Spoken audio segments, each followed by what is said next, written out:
He stood at the edge of the known world. Behind him, Rome, the Senate, the eagles, everything he swore to die for. Ahead, a banner he never saw before, a language he couldn't read, a world with no name in Latin. His name was Marcus, and he was a ghost. It was 3,000 miles from home. In 53 BC, 10,000 Roman soldiers marched east into the Syrian desert. Rome expected a victory. What it got was a void. 10,000 men, gone. Just gone. But here's the thing. 2,000 years later, they found them.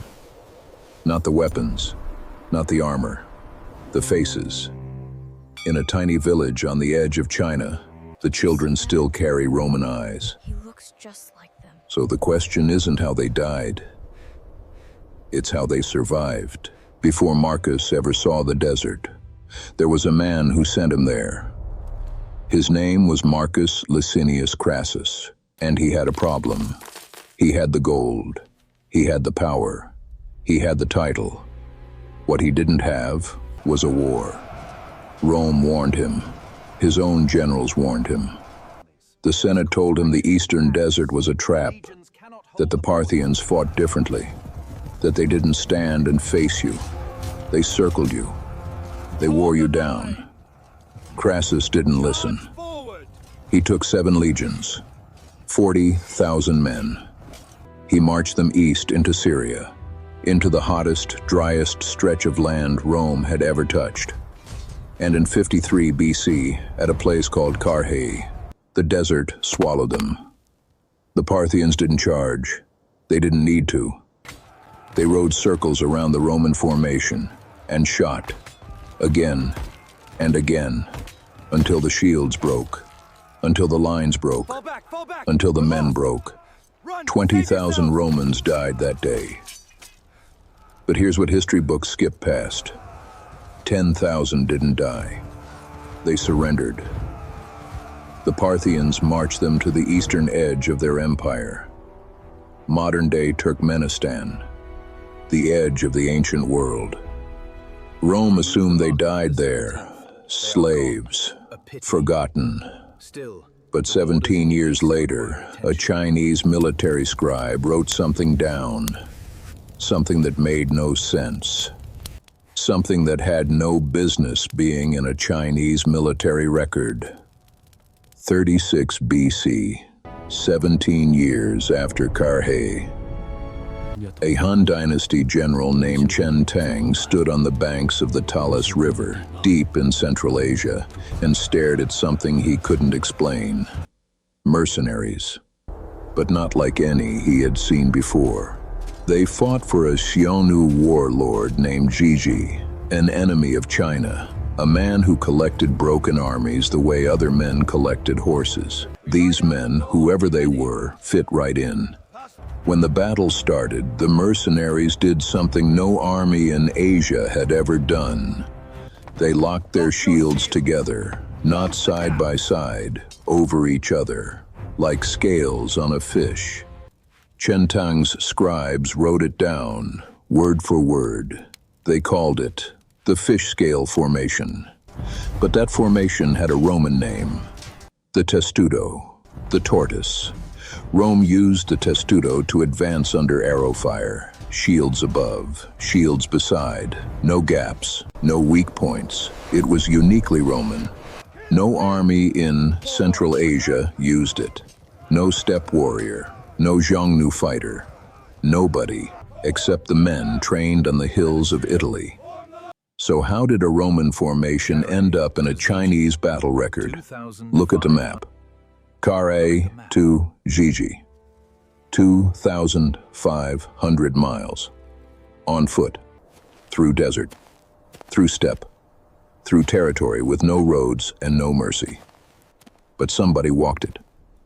And Marcus, if he was still alive, walked every single step. The battle at Jiji ended fast. Chen Tang crushed the warlord, burned the camp, took prisoners. And those strange mercenaries, the ones with the locked shields and the foreign faces, were captured. But China didn't execute them.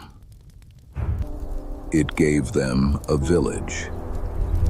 This is Jelaijai, a farming village on the edge of the Gobi Desert. Population, a few hundred, nothing remarkable about it, except the faces. For centuries, travelers passing through this region noted the same thing. The people here looked different. Not dramatically, not obviously, but enough to make you stop, enough to make you stare, and enough, 2,000 years later, to make scientists pack their equipment and fly to the middle of China. In 2005, a team of geneticists and historians came here with one question. Was this place built by Romans?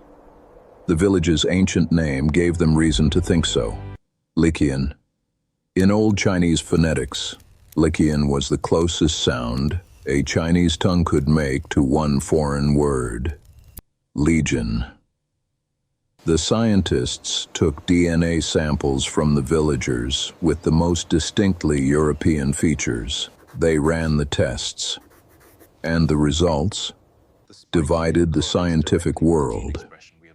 Some samples showed markers consistent with Western Eurasian ancestry, traces of something that didn't belong in a Han Chinese bloodline. But here's where it gets complicated. Because the Silk Road ran right through the region.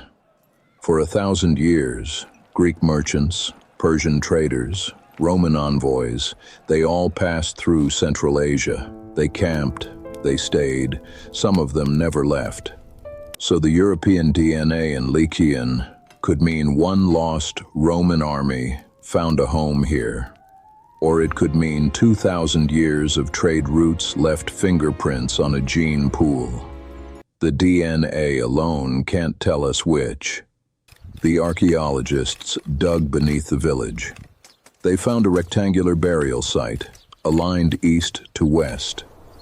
Roman graves face east to west. Chinese graves face north to south.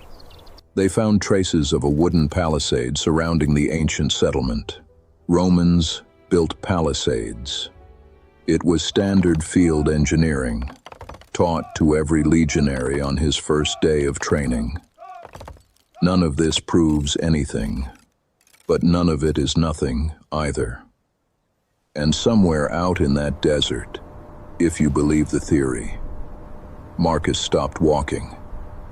He built something, a fire, a wall, a life. He had a family. And those green eyes, passed down through 40 generations, are still here, still watching the same desert he crossed. The question the scientists couldn't answer is the same one that brought them here in the first place. Who were these people, really? Rome fell in 476 AD. The Senate dissolved. The legions scattered. The eagles came down. Every trace of the empire, the roads, the aqueducts, the law, eventually crumbled or got buried. But here, on the edge of the Gobi Desert, something refused to crumble. We may never get a clean answer. The DNA is mixed. The records are thin. 2,000 years of dust buried whatever certainty was left. But here is what we know for certain. 10,000 men walked into the desert at Carrhae, and Rome never saw them again. A Chinese scribe recorded a formation that only Rome used 17 years later, 2,500 miles away. A village named after the Latin word for legion still stands on the edge of China, and the children there still have green eyes. Maybe they were the lost legion. Maybe they were Silk Road descendants, travelers who stayed, mixed, and faded into the land over centuries. History doesn't always give you a verdict. Sometimes it just gives you a village, a helmet, and a pair of eyes that look like they've seen too much. Rome sent Marcus to conquer the world. Instead, the world kept him. And maybe that was enough. Marcus walked off the map, but not every Roman soldier disappeared into the desert. Some stayed home, and they were far more dangerous. The Frumentari, Rome's secret intelligence network, moved through the empire like shadows, grain collectors by day, assassins and spies by night. They watched senators, they watched generals, they watched the emperor himself. That story is next.